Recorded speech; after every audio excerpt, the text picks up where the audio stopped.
ಸಾಮಾಜಿಕವಾಗಿ ದಾನ ಧರ್ಮದ ಮೂಲಕ ಸದಾ ಸುದ್ದಿಯಲ್ಲಿರುವ ಕಾರಿಂಜದ ಯುವಕರ ತಂಡವಾದ ರಥಬೀದಿ ಜವನೇರ್ನ ಮತ್ತೊಂದು ಸಮಾಜ ಸೇವೆಗೆ ಸಾರ್ವಜನಿಕ ವಲಯದಲ್ಲಿ ಪ್ರಶಂಸೆ ಪಡೆದಿದೆ.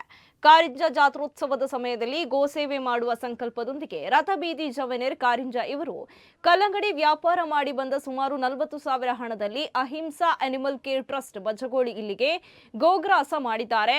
ಹಡಿಲು ಬಿದ್ದ ಗದ್ದೆಯಲ್ಲಿ ಭತ್ತದ ನಾಟಿ ಮಾಡಿದ ಇದೇ ತಂಡ ಅಲ್ಲಿ ಬೆಳೆದ ಭತ್ತದ ಬೈಹುಲ್ಲನ್ನ ಗೋಶಾಲೆಗೆ ನೀಡಿ ಸುದ್ದಿಯಾಗಿದ್ರು. ಇದೀಗ ಮತ್ತೆ ಯಾವುದೇ ವ್ಯವಹಾರದ ಮನೋಭಾವ ಇಲ್ಲದೆ ಸಾಮಾಜಿಕವಾಗಿ ಯೋಚನೆ ಮಾಡುವ ತಂಡಕ್ಕೆ ಸಾರ್ವಜನಿಕ ವಲಯದಲ್ಲಿ ಅಭಿನಂದನೆ ವ್ಯಕ್ತವಾಗಿದೆ.